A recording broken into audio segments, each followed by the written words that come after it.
হাতে হাতে। তারা যদি গুই সাপের গর্তে ঢুকে, আমার জাতীয় গুই সাপের গর্তে ঢুকবে। এই শব্দের অর্থ ইহুদি নাসারারা যা করবে মুসলমান তাই করবে।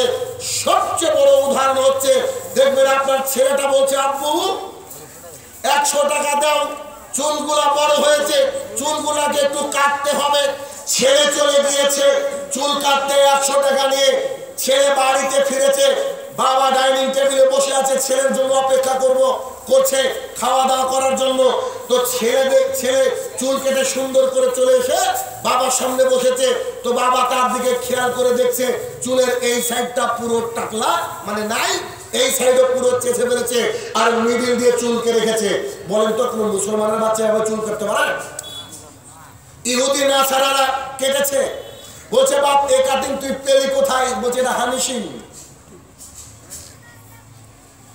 মুহাম্মদ সাল্লাল্লাহু আলাইহি ওয়াসাল্লাম 1450 বছর আগে বলেছে, তারা যদি গুই সাপের গর্তে ঢুকে, আপনার আমার সন্তান আমরা গুই সাপের গর্তে ঢুকবো। আপনি কি খেয়াল করেননি নাকি? আল্লাহ রাসূল সাল্লাল্লাহু আলাইহি ওয়াসাল্লাম বলছে, ফাউল্লাহা, দাড়িটাকে ছেড়ে দাও, ওয়াসুস সারেফ, গোপটাকে ছাটো। কিন্তু মুসলমানের বাচ্চা এই স্টাইলটাকে ফলো করেনি। এখন বিরাট কোহলি মার্কা দাড়ি রাখছে, দেখেন তাদেরকে অনুসরণ করছে। এই জাতিকে আপনার আমার সন্তান অনুসরণ করছে। একটা মেয়ে কলেজে যাবে, বাবাকে বলছে, আব্বু আমি অমুক টিভি সিরিয়ালের নায়িকার মতো ড্রেস নিব, নইলে গলায় দড়ি দিব। বেচারা দিনরাত মাঠে পড়ে থাকে, কত কষ্ট করে ইনকাম করে এনে টাকাটা দিচ্ছে, আর মেয়েকে কিনে দিচ্ছে ওয়েস্টার্ন ড্রেস। এটা হচ্ছে তাদের মতো। ইহুদি নাসারারা যা করবে আপনার আমার সন্তান তাই করবে। আরেকটু কথা আপনার সাথে বলি, আজকে থেকে 50 বছর আগে, 60 বছর আগে আপনারা অনেকে সাক্ষী আছেন, আপনার দাদি যখন বাড়ির থেকে বেরোতো, দাদির সাদা একটা শাড়ি পরতো, মনে পড়ে? শাড়িটা আছে 11 হাত। এখন কি শাড়ি 11 হাত নাকি কম? 11 হাত। কিন্তু ওই যে 11 হাতের শাড়ি আপনার দাদি পরে বেড়াতো, তবু আপনার দাদির মুখ এলাকার কেউ দেখতে পায়নি। এত বড় ঘুমটা দিত, একই শাড়িতে তার দেহ ঢাকতো। আর আজকে ওই 11 হাত শাড়ি আছে, আপনার আমার স্ত্রীর শরীর দেখেনি এমন কোন মানুষই নাই। বলেন কি বলছি? ঠিক বলছি না ভুল বলছি? আচ্ছা, এবার আসেন তো, এইটা হচ্ছে ইহুদি খ্রিস্টানদের কালচার। তাদের কালচারকে হুবহু আমরা অনুকরণ করছি। আল্লাহ রাসূল সাল্লাল্লাহু আলাইহি ওয়াসাল্লাম 1450 বছর আগে বলে গেলেন। পরের হাদিস হুযায়ফা রাদিয়াল্লাহু তাআলা থেকে বর্ণিত, তিনি বলেন, আমার জাতি মুসলমানরা ইহুদি খ্রিস্টানকে একেবারে পদে পদে অনুকরণ করবে। যেমন করে জুতার মাপ, জনাব বলেন তো, যতই আপনি বুদ্ধিমান হন আর বোকা হন, জুতো কিনতে গিয়ে আপনার জুতো লাগে 6, কেউ 8 নিবে। আপনার জুতা লাগে 7, কেউ 4 নিবে। তাহলে জুতার মাপটা পারফেক্ট হওয়া চাই।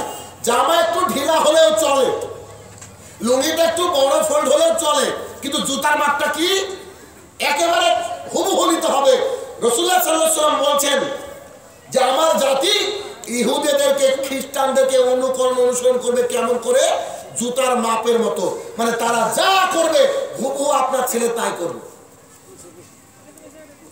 তারা যা করবে হুবহু কি করবে? আপনার ছেলে তাই করবে।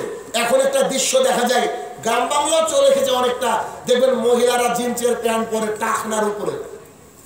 আল্লাহ সুবহানাহু ওয়া তাআলা মুহাম্মদ সাল্লাল্লাহু আলাইহি ওয়াসাল্লামকে দিয়ে বললেন যে পুরুষদেরকে বলো তারা যখন কাপড় পরবে, কাপড় যেন টাকনার উপরে থাকে।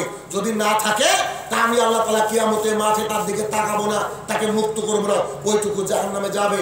মুসলিম শরীফ হাদিস নম্বর 195। কি দিয়ে বোঝায় আপনাকে? ছেলেদের প্যান্ট থাকবে টাকনার উপরে, হঠাৎ করে দেখছেন মহিলাদের প্যান্ট টাকনার উপরে। এটা আসলো কোথা থেকে? এটা হচ্ছে ইহুদি খ্রিস্টানদের কালচার থেকে। ইহুদি খ্রিস্টানদের নারীরা করে কি? টাকনার উপরে প্যান্ট পরে জাতির সামনে দিয়ে হাঁটে।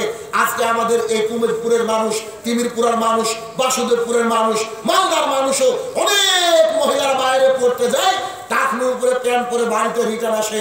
এটা হচ্ছে হুবহু ইহুদিদের কালচার।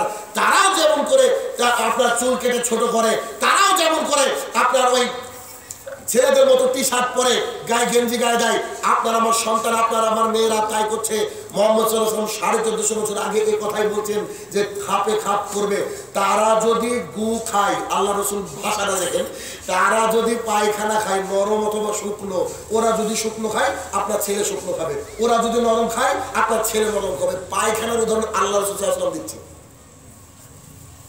তাহলে দেখেন ইহুদি খ্রিস্টানদের যত খাবার দাবার বর্তমানে আমাদের চাইনিজ রেস্টুরেন্টে পাওয়া যায় কি যায় না? ওর বাপ 14 গোষ্ঠী কোনোদিন নাম শুনিনি এমন খাবারের, ও গিয়ে ওই খাবার অর্ডার দিচ্ছে। বলেন দেখি, ওর বাপ বুঝতে পারছে না যে বেটা আমার জন্য কি আনলো। বুঝলেন না? এখনো তো অনেক বাবা আছে যারা বার্গার বুঝে না, কাটলেট বুঝে না। বুঝে কি কি গো? বুঝে, কিন্তু ছেলে সব বুঝে, ছেলে সব খাবারের নাম বুঝে। তার মানে কি, আমি দুটো হাদিস দ্বারা বুঝাতে চাইলাম যে একেবারে হুবহু ইহুদি খ্রিস্টানদেরকে অনুসরণ করবে এই মুসলমান জাতি। মুহাম্মদ সাল্লাল্লাহু আলাইহি ওয়াসাল্লাম বললেন 3 নম্বর হাদিস, আবু দাউদ, খুব বিখ্যাত একটা হাদিস। রাসূলুল্লাহ সাল্লাল্লাহু আলাইহি ওয়াসাল্লাম বলছেন, মান তাশাব্বাহা বিগাইরি কওমিন ফাহুয়া মিনহুম। এই শোনো, যে জাতি অন্য কোন জাতির অনুকরণ করবে তারা আমাদের লোক না, তারা তাদের লোক। আপনি ভাবছেন ছেলেটা ওই করে চুল কেটেছে, কাটনা তো হলো কি? আল্লাহ রাসূল সাল্লাল্লাহু আলাইহি ওয়াসাল্লাম বলছে এই ব্যক্তি আমাদের দলের না। আপনার ছেলে চুল কাটা মানে ওই ব্যক্তি আর আল্লাহ রাসূলের দলের না। আপনার মেয়েদের প্যান্টের উপরে প্যান্ট পরা মানে ইহুদিদেরকে ও অনুসরণ করছে, তার মানে ও মুহাম্মদ সাল্লাল্লাহু আলাইহি ওয়াসাল্লামের দলের নয়। তারা যা করছে আমরা তাই করছি।